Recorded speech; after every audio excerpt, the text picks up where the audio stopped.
Hello everyone. स्वागत है आप सभी का आपके अपने channel Sanju Sheoran exam pro में। आज की इस वीडियो में हम हिंदी ग्रामर के एक बहुत ही महत्वपूर्ण टॉपिक को कवर करेंगे, जो कि क्या है भाई, विराम चिन्ह। विराम चिन्ह का सबसे पहले हम क्या जानेंगे भाई, अर्थ। देखिए, बहुत सारे एग्जामों में पूछा जाता है कि विराम चिन्ह का क्या अर्थ होता है, तो ये तीनों के तीनों है भाई, ध्यान रखना। विराम चिन्ह का अर्थ होता है रुकना, ठहराव या फिर विश्राम। तो इस प्रकार से आपको इंडिविजुअल भी पूछ सकता है और एक साथ दे के भी पूछ सकता है, तो ध्यान रखिएगा। विराम का अर्थ होता है रुकना, ठहराव या फिर विश्राम। और विराम चिन्हों का जो प्रयोग है, यदि विराम चिन्ह का वाक्य में सही से प्रयोग न किया जाए तो वाक्य अर्थहीन, अस्पष्ट और एक दूसरे के क्या हो जाते हैं भाई, विपरीत हो जाते हैं। उदाहरण के रूप में देखिए, जैसे रोको मत जाने दो।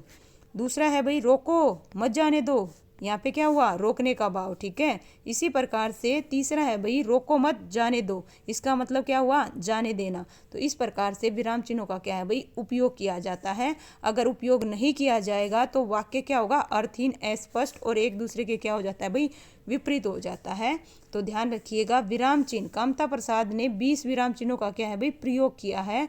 और इनके अनुसार जो विराम चिन्ह हैं किस भाषा से लिए गए हैं, इंग्लिश, अंग्रेजी भाषा से लिए गए हैं। लेकिन किसको छोड़कर, पूर्ण विराम को छोड़कर। ये भी ध्यान रखना, कौन सा ऐसा चिन्ह है जो अंग्रेजी भाषा से नहीं लिया गया। ये क्वेश्चन भाई पूछा जाता है बहुत सारे एग्जामों में। तो वो कौन सा चिन्ह है भाई, पूर्ण विराम। कौन सा है, पूर्ण विराम है। अब पढ़ेंगे वन बाय वन, जितने भी भाई बहुत ही महत्वपूर्ण जितने भी विराम चिन्ह है उनके बारे में वन बाय वन। सबसे पहला है भाई पूर्ण विराम, दूसरे नंबर पर आता है अर्ध विराम, तीसरा अल्प विराम, फिर अपूर्ण। अपूर्ण को ही क्या बोलते हैं, उपविराम चिन्ह, जिसे हम क्या बोलते हैं, विसर्ग बोलते हैं। प्रश्नवाचक चिन्ह, विस्मयादि चिन्ह, उद्धरण या फिर अवतरण चिन्ह, योजक चिन्ह, निर्देशक चिन्ह, हंसपद या फिर त्रुटिबोधक चिन्ह। और 11वां है भाई रेखांकन। रेखांकन बोले तो अंडरलाइन, जिसे इंग्लिश में बोलते हैं, लाघव चिन्ह। और ऑप्शन 13 है भाई, 13 विवरण चिन्ह, 14 पुनरुक्ति सूचक, 15 है भाई तिर्यक रेखा, 16वां है तुलनात्मक बोधक, जिसे हम इंग्लिश में क्या बोलते हैं, इक्वल। क्या बोलते हैं, इक्वल। और कोष्टक, फिर आ गया दिग उच्चारण चिन्ह, लोभ चिन्ह। तो इस प्रकार से भाई वन बाय वन इनके बारे में पढ़ेंगे। तो सबसे पहले पढ़ते हैं किसके बारे में, पूर्ण विराम। देखिए, पूर्ण विराम का प्रयोग, पहली चीज़ तो ये अंग्रेजी भाषा से नहीं लिया गया है, एक क्वेश्चन यहाँ से बनता है।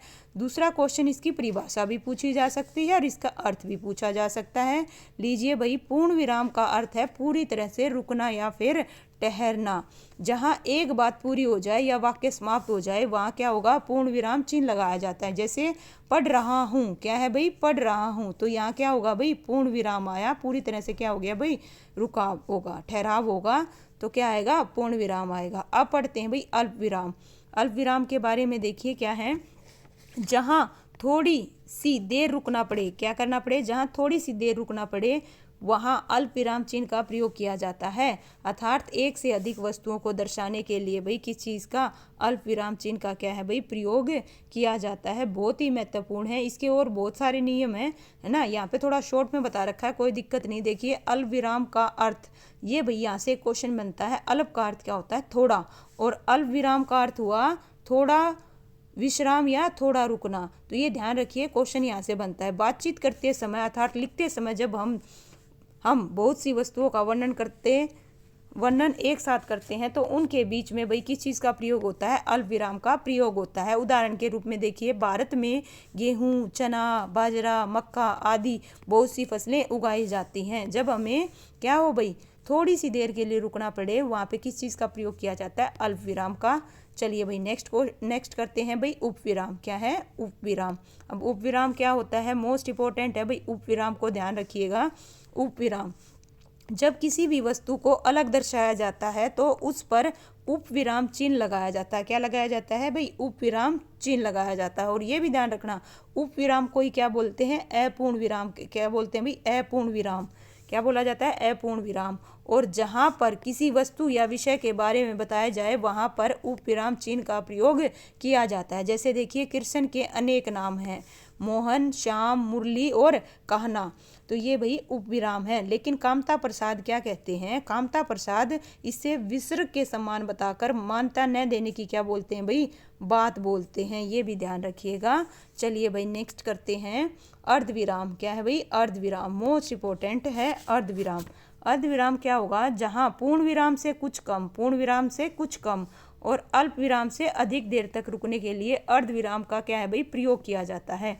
अर्थात एक वाक्य या वाक्यांश के एक, है ना, एक वाक्य या वाक्यांश के साथ दूसरे वाक्य या वाक्यांश का क्या बताना हो, संबंध, तो वहाँ पे किस चीज़ का प्रयोग होता है, अर्धविराम का प्रयोग होता है। देखिए यहाँ पे एक वाक्य और या फिर क्या है वाक्यांश को क्या करना है भाई, संबंध बताना हो तो वहाँ पे किस चीज़ का प्रयोग किया जाता है, अर्धविराम का। आपके सामने उदाहरण है, जैसे सूर्यास्त हो गया, क्या हो गया भाई, सूर्यास्त हो गया, तो यहाँ पे क्या हुआ, ठहराव हुआ, है ना। लालिमा का स्थान कालिमा ने ले लिया, तो इस प्रकार से अर्धविराम चिन्ह का क्या होगा भाई, प्रयोग होगा।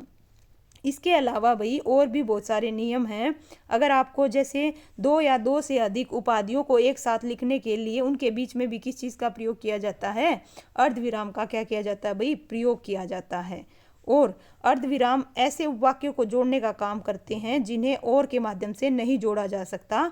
उदाहरण के रूप में मैं आपको बता देती हूँ, यह जूता ज़्यादा दिन नहीं चलेगा, यह काटता है, तो इसमें और का प्रयोग न करके किस चीज़ का किया भाई, हमने किसका किया, अर्धविराम का प्रयोग किया। अब पढ़ेंगे किस चीज़ के बारे में भाई, योजक चिन्ह, मोस्ट इंपॉर्टेंट योजक चिन्ह। योजक चिन्ह, योजक चिन्ह का सबसे पहले है भाई परिभाषा। देखिए क्या होती है, दो शब्दों में परस्पर संबंध स्पष्ट करने के लिए या उन्हें जोड़ कर लिखने के लिए योजक चिन्ह का क्या है भाई, प्रयोग किया जाता है। किस चीज़ का, दोबारा से पढ़ेंगे, दो शब्दों में परस्पर संबंध स्पष्ट करने के लिए या उन्हें जोड़ कर लिखने के लिए योजक चिन्ह का क्या है भाई, प्रयोग किया जाता है। यहाँ देखिए ध्यान से समझना, जीवन में सुख दुख तो चलता ही रहता है, रात दिन परिश्रम करने पर ही क्या मिलती है भाई, सफलता मिलती है। तो ये किस चीज़ के उदाहरण है भाई, सब के सब यहाँ पे देखो, दिन और रात, सुख दुख, तो ये दो शब्दों में परस्पर क्या है भाई, संबंध स्पष्ट करके और उन्हें जोड़ने के लिए लिखा जाता है योजक चिन्ह। और अब पढ़ेंगे किस चीज़ को भाई, कोष्टक को। किसको भाई, कोष्टक। और कोष्टक ये कई प्रकार का होता है, यहाँ पे एक्सप्लेन नहीं कर रखा, बट मैं आपको बता रही हूँ एज ए मैथ की टीचर होने के नाते भी, ठीक है।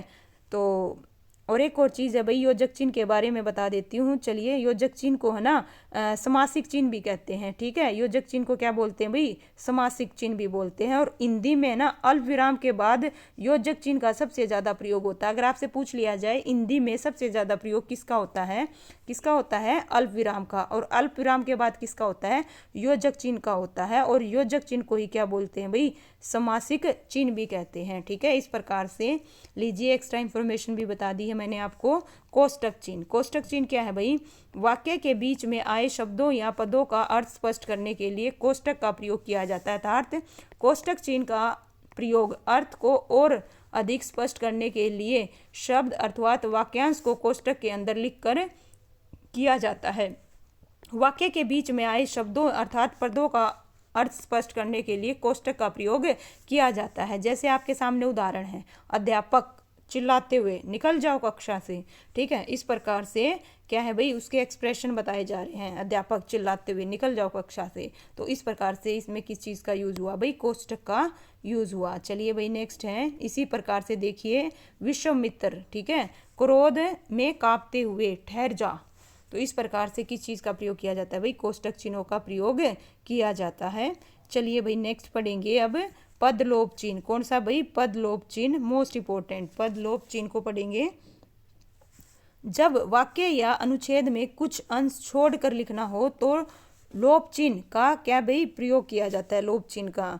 और जब वाक्य या अनुच्छेद में कुछ अंश छोड़कर लिखना हो तो भी वहाँ पे क्या है भाई, लोप चिन्ह का प्रयोग किया जाता है। जैसे देखो, राम ने मोहन को, है ना, गाली दी, यहाँ पे क्या आएगा भाई, छोड़ दिया है ब्लैंक, ठीक है। मैं सामान उठा दूंगा पर, है ना। तो इस प्रकार से यहाँ पे क्या है भाई, पदलोप चिन्ह का प्रयोग किया जाता है। जहाँ वाक्य या अनुच्छेद में कुछ अंश छोड़ कर लिखना हो तो वहाँ पे किस चीज़ का प्रयोग किया जाएगा, लोप चिन्ह का प्रयोग किया जाएगा। अब आ गया मोस्ट इंपॉर्टेंट, है ना, रेखांकन चिन्ह, है ना। रेखांकित चिन्ह का अर्थ बताइए, बहुत ज़्यादा प्रयोग होता है ना।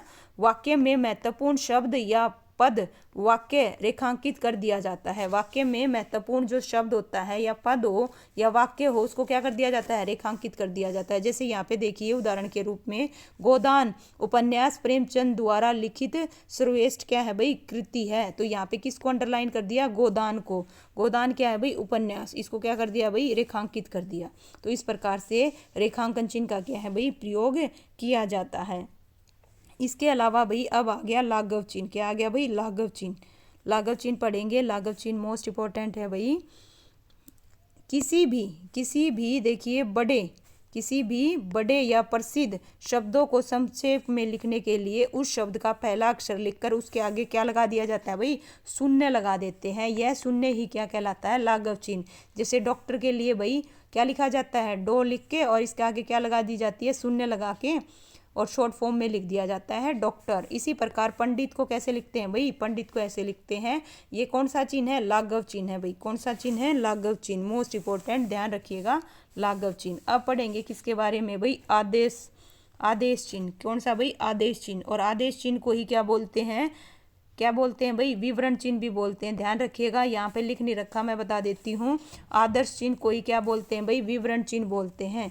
और किसी विषय को क्रम से लिखना हो तो विषय क्रम व्यक्त करने से पूर्व आदर्श चिन्ह का क्या है भाई, प्रयोग किया जाता है। जैसे यहाँ पे देखिए वचन के दो भेद होते हैं, तो यहाँ पे किस चीज़ का प्रयोग किया, देखो किसका किया, आदेश चिन्ह का, या फिर किस चीज़ का किया, विवरण चिन्ह का। दोनों ही बात सेम है, या तो आदेश चिन्ह आएगा या फिर विवरण चिन्ह। तो ध्यान रखिएगा, ये जो सिंबल है किस चीज़ का है भाई, विवरण चिन्ह का है, या फिर इसी को क्या बोलते हैं, आदर्श चिन्ह बोलते हैं। जैसे वचन के दो भेद होते हैं तो हम आगे उसको क्या कर दिया भाई, उसको आगे व्यक्त करके दिखा दिया। तो इस चीज़ के लिए भाई किस चीज़ का प्रयोग किया जाता है, आदेश चिन्ह का या फिर विवरण चिन्ह का। ओके, चलिए भाई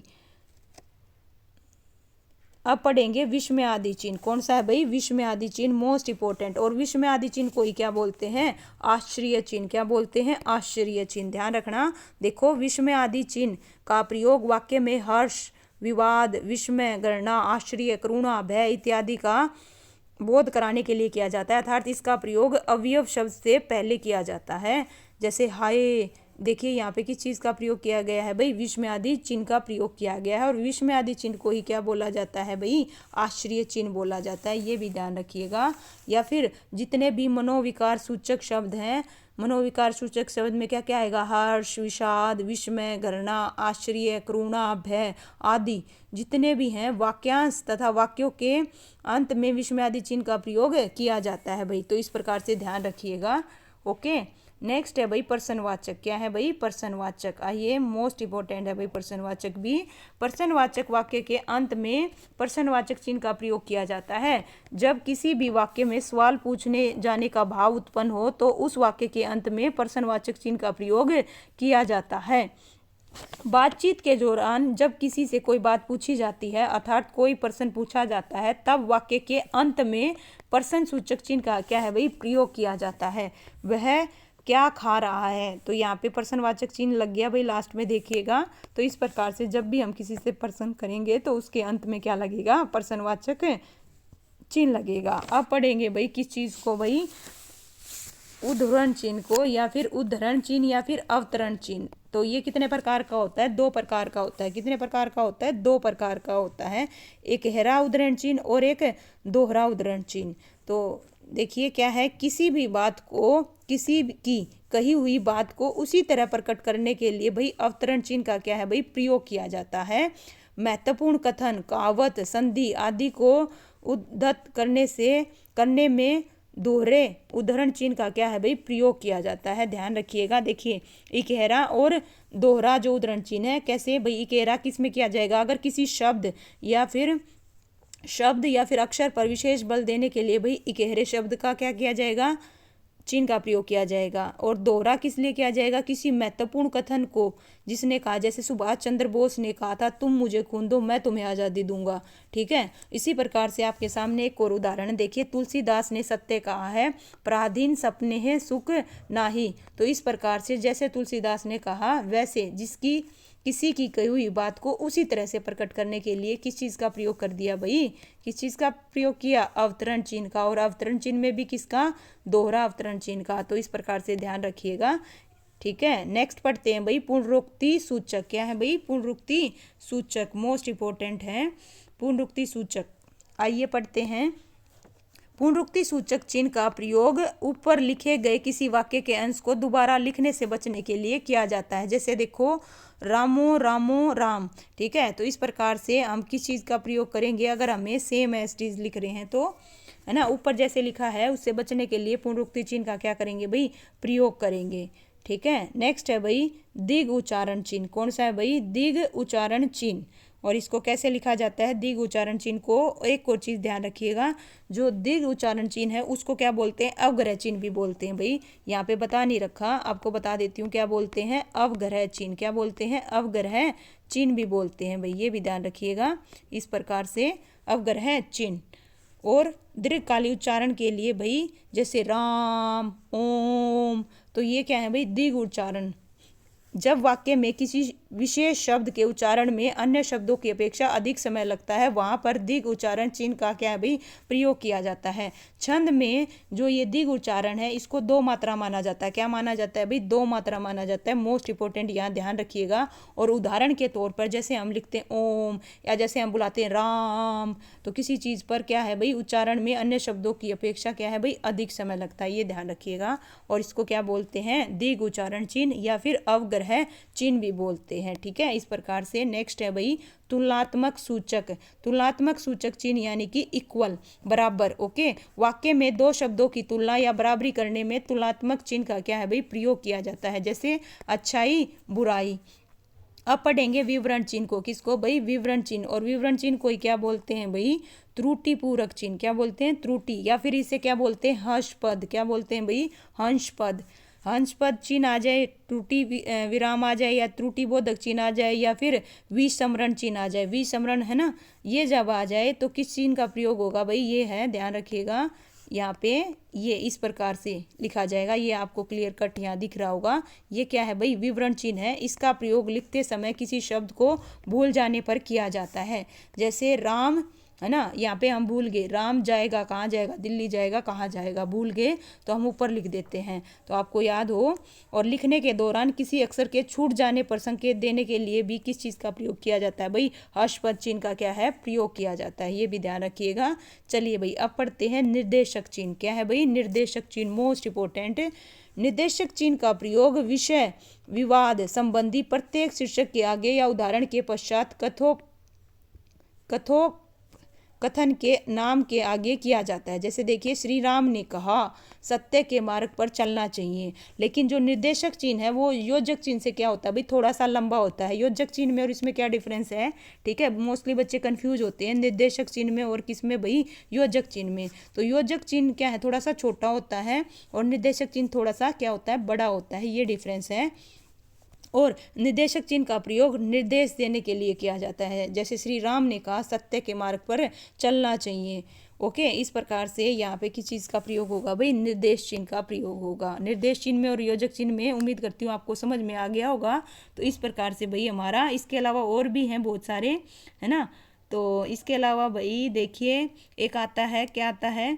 कोष्टक चिन्ह भी डिटेल से नहीं है। एक आता है टीका सूचक। क्या होते हैं भाई? टीका सूचक पद होते हैं, जिन्हें हम कैसे, देखिए यहाँ पे मैं आपको बता देती हूँ।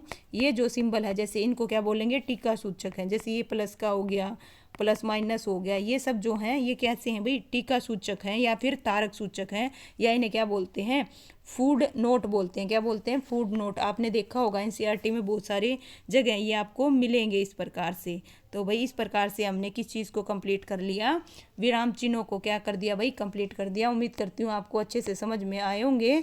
और इसी तरह अगर आप नेक्स्ट किस चीज़ पे चाहते हो भी, ये भी बताना, कमेंट करना किस टॉपिक पे आप वीडियो चाहते हो। और उम्मीद करती हूँ आपको ये बड़े अच्छे से समझ में आया होगा। वीडियो को लाइक करना, ज़्यादा से ज़्यादा लोगों को शेयर करना, और आपका कोई भी डाउट हो तो प्लीज़ कमेंट करना, और नेक्स्ट वीडियो के लिए भाई सब्सक्राइब करना। Thanks for watching.